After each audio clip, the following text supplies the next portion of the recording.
সুপ্রিয় শিক্ষার্থী বন্ধুরা, দ্য স্টাডি উইথ চ্যানেলে তোমাদেরকে স্বাগতম। আমরা নবম দশম শ্রেণীর সাধারণ গণিত সৃজন সিরিজ নিয়ে আলোচনা করছিলাম। এ পর্যায়েতে সৃজন সিরিজের ১৩তম অংশ, অর্থাৎ এর আগে ১২তম সৃজনে আমরা যে প্রশ্নটা দিয়ে রেখেছিলাম যে পরবর্তী সৃজনে সমাধান করব। হোপফুলি আপনারা চেষ্টা করেছেন। যদি চেষ্টা না করে থাকেন তাহলে আমি বলবো ১২তম সৃজনের অর্থাৎ সৃজন ১২র আপনি লাস্টের দিকে যে অঙ্কটা আছে সেটা একটু দেখে নিন। ওই প্রশ্নটাই আমরা এখন সমাধান করব ইনশাল্লাহ। তো এই প্রশ্নটা নেওয়া হয়েছে ৯.১ এবং ৯.২ এর উপর ডিপেন্ড করে। প্রশ্নটা হচ্ছে এটা, উপরের চিত্রগুলো লক্ষ্য করো এবং প্রশ্নগুলোর উত্তর দাও। আমাদেরকে চিত্রে প্রশ্নটা দেওয়া আছে এরকম, ত্রিভুজ এবিসি এর ক্ষেত্রে বলা আছে যে কোণ থিটা এখানে দেওয়া আছে এবং এবি এর মান হচ্ছে 1, বিসি এর মান √3। ঠিক একইভাবে পি কিউ আর আরেকটা ত্রিভুজ দেওয়া আছে যেখান থেকে আমাদেরকে বলা আছে যে পি কিউ এর মান 2√3, কিউ আর এর মান 2 এবং পি আর এর মান হচ্ছে 4। সো এই প্রশ্নের মাধ্যমে অর্থাৎ এই উদ্দীপকের মাধ্যমে আমাকে বের করতে বলা হয়েছে কস থিটা। এখন আমরা যদি এই প্রশ্নটার দিকে তাকাই, প্রথমে আছে থিটা, তাহলে এই দুইটা চিত্রের মধ্যে থিটার যে জিনিসটা সেটা আছে কোথায়? এই জায়গাটাতে। তার মানে আমাকে ত্রিভুজ এবিসি নিয়ে কাজ করতে হবে। সো প্রথমে বলা আছে যে cos থিটা এর মান নির্ণয় করো। আমরা তাহলে প্রথম ক নং প্রশ্নটাকে সমাধান করব। এইটুক জায়গার মধ্যে সমাধান করার চেষ্টা করব ইনশাআল্লাহ। তো আমরা সমাধান করব ক নং প্রশ্ন। ক নং এ যেহেতু cos থিটা বের করতে বলা হয়েছে, আমরা জানি যে cos থিটার এটা আমরা সূত্রটা জানি যে cos থিটা ইকুয়াল ভূমি ডিভাইড বাই অতিভুজ। cos থিটার সাথে সম্পর্কিত হচ্ছে ভূমি এবং অতিভুজ। এখন ব্যাপারটা হচ্ছে যে এখানে আমাদের লম্ব এবং ভূমি আছে, অতিভুজ নাই। তো লম্ব এবং ভূমি থাকলে এবং 90 ডিগ্রি কোণ যদি থাকে তাহলে আমরা জানি যে অতিভুজ বের করার একটা পদ্ধতি হচ্ছে পিথাগোরাসের সূত্র। তো আমরা সেখানেই বলবো যে ত্রিভুজ এ বি সি এ লম্ব যেটা দেওয়া আছে, লম্ব এ বি এর মান 1, ভূমি বিসি এর মান বিসি ইকুয়াল √3। এখন আমাদেরকে অতিভুজ এসি এর মান বের করতে হবে।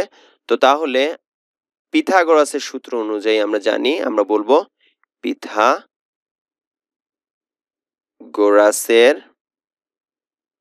সূত্রানুসারে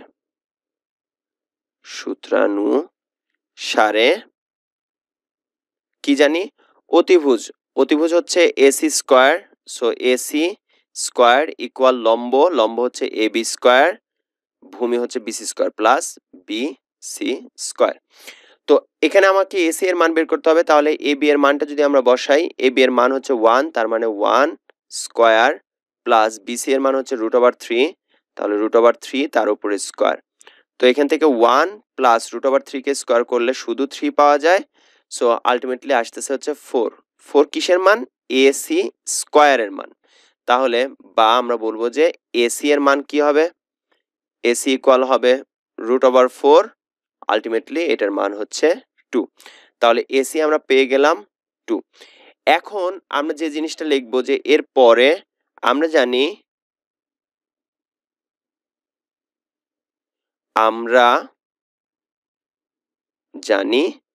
কি জানি যে cos থিটা ইকুয়াল ভূমি ডিভাইড বাই অতিভুজ। তাহলে বিসি ডিভাইড বাই অতিভুজের মান হচ্ছে এসি। সো ভূমি হচ্ছে √3 আছে ডিভাইড বাই 2। এটাই হচ্ছে এই প্রশ্নটার জন্য উত্তর হবে। এখন পরের প্রশ্নটার ক্ষেত্রে দেখুন cos থিটা এর মান বাইর করলাম √3 ডিভাইড বাই 2। এই জিনিসটা আমাকে দরকার হবে। তার মানে cos থিটা আমরা বলে রাখি cos theta equal √3 divide by 2। আমরা অন্য আরেকটা স্লাইড নিয়ে খ নং প্রশ্নটাতে আলোচনা করব। কিন্তু খ নং প্রশ্নে যাওয়ার আগে আমরা একটু দেখে নিই যে কি কি করতে হবে। এখানে আমাকে থিটা দেওয়া আছে। সো যেহেতু থিটা দেওয়া আছে তার মানে আবার এইটাও হবে হচ্ছে ত্রিভুজ এবিসি নিয়েই কাজ করতে হবে। সো আমরা পাইছি cos থিটা এর মান। আমার দরকার এখন কোসেক থিটা, সেক থিটা এবং সাইন থিটা, এই তিনটা জিনিসের মান আমার দরকার। সো তাহলে ওই তিনটা জিনিসের মান যদি আমরা নির্ণয় করি তাহলে এই অঙ্কটা করা সহজ হয়ে যাবে। সো সেটা করি। খ নং প্রশ্নটার ক্ষেত্রে তাহলে আমাদের এটা দেওয়া আছে এবং আমরা ফাইন্ড আউট করছিলাম যে এসি এর মান হচ্ছে 2। তো এখন আমাদেরকে দরকার হচ্ছে কোসেক থিটা। তো এটা দুভাবে করা যায়। পদ্ধতি নাম্বার 1 যেটা সেটা হচ্ছে কোসেক থিটা ইকুয়াল, যেটা আমরা জানি যে অতিভুজ ডিভাইড বাই লম্ব, এভাবে সেক থিটা ইকুয়াল ওই আঙ্গিকে বের করে নিয়ে তারপর অঙ্কটা করা যায়। অথবা ক নংয়ে যে আমরা কজ এর মান পাইছি সেইভাবেও আমরা এই অঙ্কটা করতে পারি। আমি দুইটা পদ্ধতি দেখিয়ে দেবো ইনশাল্লাহ। সো প্রথমত আমরা বলতে পারি যে ক হতে প্রাপ্ত এই পদ্ধতি অনুযায়ী ক হতে প্রাপ্ত cos থিটা ইকুয়াল পাইছি হচ্ছে 2। এখন cos theta equal √3 divide by 2 এটা আমরা পাইছি। এখন বা আমরা বলতে পারি কি যে cos থিটার থেকে তাহলে আমরা জানি যে cos থিটার সাথে একটা সম্পর্ক আছে, সেটা কার? সেটা হচ্ছে sec থিটার। কি সম্পর্ক? সেটা হচ্ছে cos theta equal 1 divide by sec theta. So এখন আমরা এই cos থিটার পরিবর্তে দিতে পারি যে 1 divide by sec theta equal √3 divide by 2। বা যদি আমি এটাকে উল্টায় নিই, cos sec থিটাটাকে উপরে নিই এবং 1 টাকে তার নিচে নিয়ে আসি, ঠিক তেমনি ভাবে ডান পাশেও অল্টার করতে হবে। এভাবে উপরে নিয়ে যেয়ে নিচে নিয়ে আসতে হবে √3। সো তার মানে উপরে চলে যায় sec থিটা ইকুয়াল, এখানে উপরে চলে যায় 2, নিচে হচ্ছে √3। এখানে 1 টা নিচে আসে, 1 টা নিচে লেখা এবং না লেখা একই কথা, যার কারণে আমরা লিখলাম না। তাহলে এখানে sec থিটা এর মানটা ফাইন্ড আউট করতে পারলাম। এখন আমাদের দরকার হচ্ছে কোসেক থিটা। তো কোসেক থিটার আগে আমরা একটু সাইন থিটাটা বের করে নিই। তো আমরা এই পর্যায়টাতে লিখব যে আমরা জানি সাইন স্কয়ার থিটা, কেননা সাইনের সাথে সরাসরি কজের কোনো সম্পর্ক নেই, সাইন স্কয়ারের সাথে সম্পর্ক আছে। সেটা কি? Sign square theta equal 1 minus cause square theta, তাই তো? এই জিনিসটা আমরা জানি। তো তাহলে এখান থেকে আমরা বলবো যে 1 মাইনাস কজের মান কত? √3 ডিভাইড বাই 2। তাহলে √3 ডিভাইড বাই 2, যেহেতু স্কয়ার আছে তাহলে টোটালটার উপরে স্কয়ার দিয়ে দেব, ইকুয়াল 1 মাইনাস √3 কে স্কয়ার করলে শুধু 3 হয়, 2 কে যদি স্কয়ার করি তাহলে 4 হয়। সো এখানে 1 মাইনাস 3 ডিভাইড বাই 4। সো আমরা বলতে পারি যে নিচে 4 লসাগু, কেননা 1 এর নিচে 1 আছে, 1 এবং 4 এর লসাগু 4। 1 দ্বারা এই 4 কে ভাগ করলে 4, 4 দ্বারা 1 কে গুণন করলে 4, মাইনাস 4 দ্বারা 4 কে ভাগ করলে 1, 1 দ্বারা 3 কে গুণন করলে 3। সো আলটিমেটলি 4 থেকে যদি 3 বিয়োগ করি তার মানে 1 ডিভাইড বাই 4। এটা কিসের মান পাচ্ছি? এটা পাচ্ছি হচ্ছে সাইন স্কয়ার থিটার মান। সো তার মানে সাইন থিটা ইকুয়াল কি হবে? সাইন থিটা ইকুয়াল হবে রুট ওভার করে দিতে হবে। সো রুট ওভার করলে 1 কে রুট ওভার করলে 1, 4 কে রুট ওভার করলে 2। বা এখান থেকে আমরা এইভাবেও বলতে পারি যে root over sine square theta equal root over 1 divide by 4। So ultimately 1 divide by 2 বা হাফ হচ্ছে সাইন থিটা এর মান। আমরা সেক থিটা পাইছি এখান থেকে 2 ডিভাইড বাই √3, সাইন থিটা পাইলাম এখান থেকে। তো এই জায়গাটাতে আমরা আবার বলবো যে আবার আমার এখন দরকার শুধুমাত্র সেক পাইছি, সাইন পাইছি, দরকার হচ্ছে কোসেক। তাহলে আবার কোসেক থিটা ইকুয়াল, কোসেক থিটার একটা সংজ্ঞা আছে, সেটা হচ্ছে cosec theta equal 1 divide by sine theta, তাই তো? সো তাহলে 1 ডিভাইড বাই সাইন থিটার মান হচ্ছে half, 1 divide by 2। So then 2টা উপরে চলে যাচ্ছে, তাহলে কি হয়? 1 into 2 divide by 1। So ultimately এটার মান হচ্ছে 2। সো কোসেক থিটার মানও আমরা পেয়ে গেলাম 2। এখন আমরা আসবো লেফট সাইড এবং রাইট সাইডের দিকে। তাহলে তিনটা যেহেতু মান পেয়ে গেছি, সো আমরা বলতে পারি যে লেফট সাইডে কি আছে? Cosec square theta minus sec square theta divide by আছে, এখানে আছে cosec square theta plus sec square theta. So এই অংশটুকু। সো আমি জাস্ট যদি মানটা বসায় দিই সেক্ষেত্রে একটু শর্ট করে করার চেষ্টা করতেছি। কোসেকের মান হচ্ছে 2, তাহলে 2 এর উপরে স্কয়ার মাইনাস সেক থিটার মান কত? সেক থিটার মান 2 ডিভাইড বাই √3, তাহলে 2 ডিভাইড বাই √3 টোটালটার উপরে স্কয়ার। তার নিচে আসলো কোসেক স্কয়ার, কোসেক বলতে আবারও 2, তাহলে 2 স্কয়ার প্লাস সেক বলতে 2 ডিভাইড বাই √3, তাহলে 2 ডিভাইড বাই √3 তার উপরে স্কয়ার। সো ইকুয়াল 2 কে স্কয়ার করলে আমরা বলতে পারি যে 4 মাইনাস এই 2 কে স্কয়ার করলে 4, নিচে √3 কে যদি আমি স্কোয়ার করি তাহলে রুট এবং স্কোয়ার বাদ যায়, তাহলে 4/3। ঠিক একইভাবে নিচেও ওই একই জিনিসটাই 4 প্লাস 4/3 বা ইকুয়াল। আমরা পাশাপাশি লিখতেছি কারণ স্পেসের সংকুলনের কারণে আপনার নিচে নিচে লিখবেন অবশ্যই। দেন আমরা এখানে লসাগু করব। 4 এর নিচে আছে 1, 1 এবং 3 এর লসাগু হচ্ছে 3। তাহলে 1 দ্বারা 3 কে ভাগ করলে 3, 3 দ্বারা 4 কে গুণন করলে 3 4 12। এখানে মাইনাস আছে, মাইনাস 3 দ্বারা যদি 3 কে ভাগ করি 1, 1 দ্বারা এই 4 কে গুণন করলে 4। ঠিক একইভাবে নিচে আসে 3, ওই উপরে শুধুমাত্র এই প্লাস আছে, সো 12 প্লাস এর 4। সো আলটিমেটলি এখানে আসে 12 থেকে 4 বিয়োগ করলে 8/3। দেন 12 এবং 4 যোগ করলে 16/3। সো তাহলে এটা হচ্ছে 4 তালা অঙ্ক। So 8/3 into 3/16। সো 3 and 3 বাদ, 8 দ্বারা যদি আমি 16 কে কাটি তাহলে 2, তাহলে উপরে থাকে 1, নিচে থাকে 2। এটা হচ্ছে লেফট সাইড আমরা পাইলাম। এখন আমাদের দরকার হচ্ছে রাইট সাইডটা। সো রাইট সাইডটা এখানেই করার চেষ্টা করব ইনশাল্লাহ। সো আমরা বলতে পারি যে রাইট সাইডটা কি আছে, 1/4 cosec square theta. So cosec square theta minus sine theta.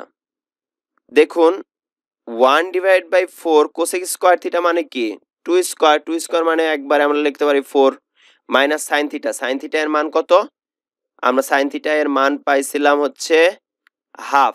So তাহলে হাফ। তো 4 এবং 4 বাদ, তার মানে 1 থেকে হাফ বিয়োগ করলে আলটিমেটলি হাফ আসে। সো আমরা এখান থেকে দেখাতে পারলাম যে অতএব লেফট সাইড ইকুয়াল হচ্ছে রাইট সাইড, এটা দেখানো হলো। এটা হচ্ছে ফার্স্ট স্টেপ, যেভাবে আমরা এই অঙ্কটা করতে পারি, প্রথম স্টেপ। এর চাইতে ছোট আকারেও করা যায় কিভাবে, সেটা আমরা একটু দেখিয়ে দিচ্ছি। দ্বিতীয় যে পন্থাটা করা যায় সেটার লেফট সাইড এবং রাইট সাইড যে অংশটুকু করছে এটা সেম থাকবে। শুধুমাত্র যখন আমরা বের করব ত্রিভুজ এ বি সি এ, আমরা বলবো যে লম্ব এ বি ইকুয়াল 1, তারপর হচ্ছে ভূমি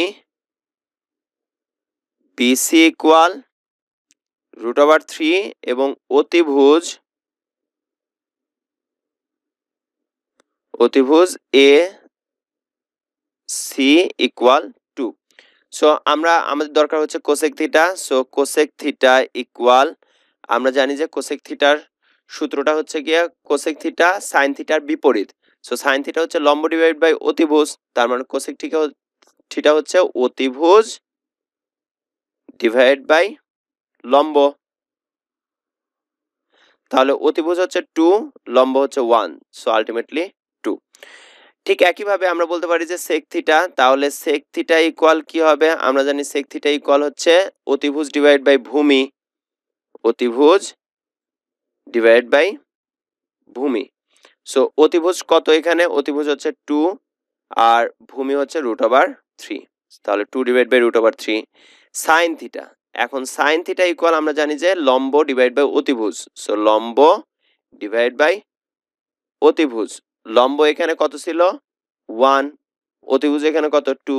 সো এই যে তিনটা মান বের করে নিলাম। এখন আমরা লেফট সাইডে বসাবো কোসেক থিটা সাইন থিটা, বাকি অংশটুকু আগের অঙ্কটার একেবারে সেম। সো এই দুইটা পদ্ধতিতেই এই অঙ্কটা সমাধান করতে পারবেন আপনারা। আমরা চলে যাব গ নং প্রশ্নের সমাধানে। এখন গ নং প্রশ্নের সমাধানের ক্ষেত্রে বলা আছে x এবং y এর মান নির্ণয় করো। সেটা হচ্ছে দ্বিতীয় চিত্রতে, যেহেতু x এবং y আছে তার মানে দ্বিতীয় চিত্র থেকে আমাদেরকে এই প্রশ্নটা সমাধান করতে হবে। সো এটাকেও দুইটা বা তিনটা পদ্ধতিতে করা যায়, আমরা একটা পদ্ধতি নিয়ে কাজ করার চেষ্টা করবো ইনশাল্লাহ। তো এখানে আমাদেরকে x এবং y এর মানটা নির্ণয় করতে বলা হয়েছে। সো x, এই কোণটার ক্ষেত্রে x প্লাস y আছে আর এই কোণটার ক্ষেত্রে x মাইনাস y আছে। তো আমরা যদি এই কোণটার ক্ষেত্রে ধরি,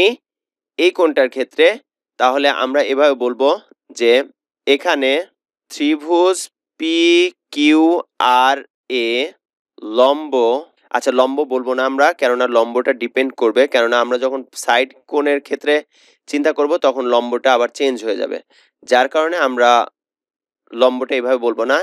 এতে পি কিউ ইকুয়াল আমরা বলতে পারি যে পি কিউ হচ্ছে 2√3।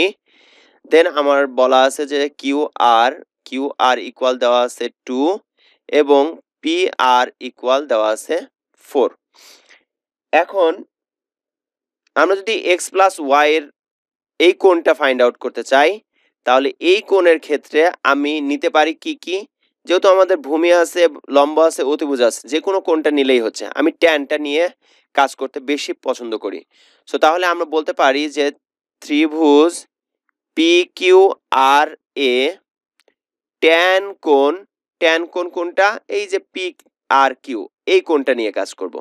সো ট্যান কোণ P R Q, P R Q equal কি হবে, এই কোণের ক্ষেত্রে ট্যানের ক্ষেত্রে কি লম্ব হচ্ছে কি এটা, এই কোণের বিপরীত বাহু এটা হচ্ছে লম্ব, আর ভূমি কোণটা এই টু, এই অংশটুকু হচ্ছে ভূমি। সো তাহলে লম্ব হচ্ছে পি কিউ আর ভূমি এর নিচে আছে হচ্ছে কিউ আর। সো আমরা এখান থেকে বলতে পারি যে বা ট্যান পি কিউ আর বলতে কি এক্স প্লাস ওয়াই কোণ, x plus y equal P Q বলতে পি কিউ হচ্ছে 2√3 আর কিউ আর বলতে 2।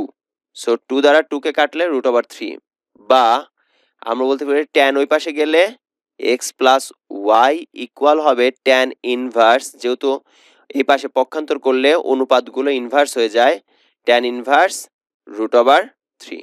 সো আপনারা যদি ক্যালকুলেটরে ট্যান ইনভার্স √3 দেন তাহলে একটা মান আসে, ক্যালকুলেটর চেক করে একটু দেখুন। ট্যান ইনভার্স √3 যার মান আসে হচ্ছে 60 ডিগ্রি। সো এটাকে আমরা বলবো হচ্ছে 1 নং সমীকরণ।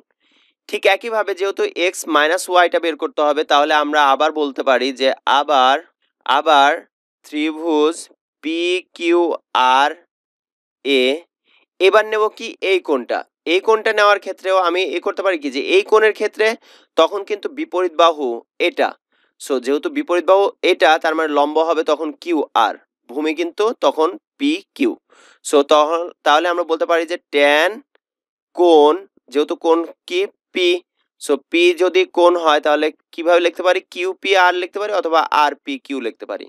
সো আমি লিখলাম কিউ পি আর, ট্যান কোণ কিউ পি আর ইকুয়াল, তাহলে লম্ব কি কিউ আর ভূমি কোণটা পি কিউ।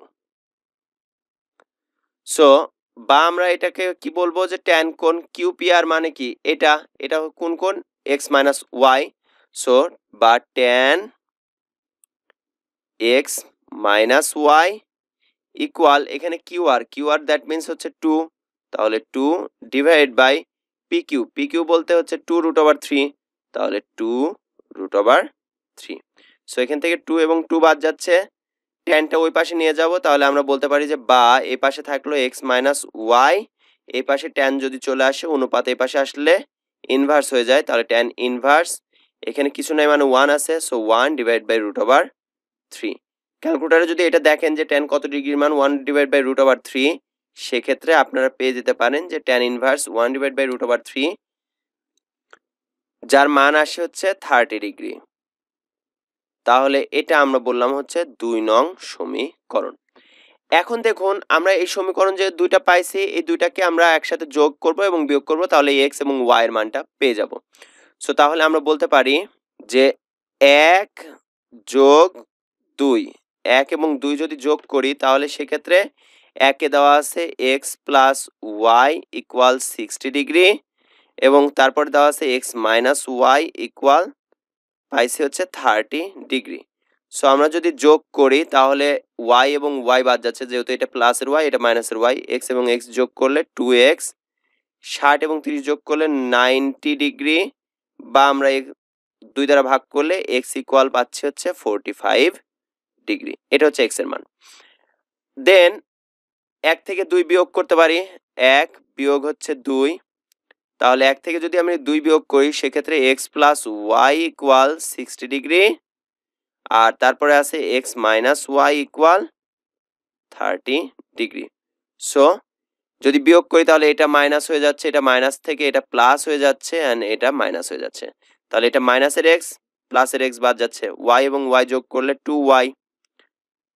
60 থেকে 30 যদি বিয়োগ করি তার মানে 30 ডিগ্রি। সো আমরা এখান থেকে পাচ্ছি যে y equal 30 degree divide by 2। So ultimately আসতেছে 15 ডিগ্রি। সো আমরা কি পাইলাম, এক্স কমা ওয়াই এর মান হচ্ছে, এক্স এর মান হচ্ছে 45 ডিগ্রি এবং ওয়াই এর মান হচ্ছে 15 ডিগ্রি। এইটাই হচ্ছে আমাদের এই প্রশ্নটার জন্য, গ নং প্রশ্নের জন্য উত্তর। আশা করি বুঝতে কোনো অসুবিধা থাকার কথা না। আমরা এই সিরিজটাতে সাধারণত আপনাদের প্রশ্নগুলো, আপনাদের পাঠানো প্রশ্ন অথবা যে প্রশ্নগুলো আমরা জুম ক্লাসে সমাধান করি, যেগুলোতে একটু বেশি মনে হয় যে কঠিন বা হার্ড, সেই ধরনের প্রশ্নগুলো নিয়ে আলোচনা করি এই সিরিজটাতে। আমরা পরবর্তী সৃজনের জন্য অর্থাৎ সৃজন 14 জন্য আমরা একটা প্রশ্ন দিয়ে রাখবো, যে প্রশ্নটা যদি পারেন আপনারা সমাধান করবেন, আর যদি না পারেন তাহলে আমাদের পরবর্তী ভিডিওটা দেখে নেবেন। তো চলুন আমরা দেখে নিই যে সৃজন 14 এর জন্য কোন সৃজনশীলটা আমরা দিয়ে রাখতেছি। সৃজন 14 এ 9.1 এবং 9.2 নিয়ে আমাদের আরেকটি প্রশ্ন থাকবে, যেটা হচ্ছে cos square theta minus sin square theta equal 2 - 5 cos theta, একটি ত্রিকোণমিতিক সমীকরণ যেখানে থিটা হচ্ছে সূক্ষ্মকোণ। সমীকরণটিকে ax square plus bx plus c equal 0 আকারে প্রকাশ করো। সমীকরণটি সমাধান করো এবং প্রমাণ করো যে cos 2 theta equal 1 - tan square theta divide by 1 plus tan square theta. এটা যদি কমপ্লিট করতে পারেন তাহলে অবশ্যই আমাদের কমেন্টস বক্সে কমেন্টস করে যাবেন যে ডান 14। সো তাহলে আমি বুঝতে পারবো যে আপনারা এই সৃজনশীলটা নিজেরা করতে পেরেছেন। ধন্যবাদ সবাইকে। পরবর্তী সৃজন সিরিজের ভিডিওটা দেখার জন্য আমন্ত্রণ জানিয়ে এই ভিডিওটা এখানে শেষ করছি। আসসালামু আলাইকুম রহমতুল্লাহ।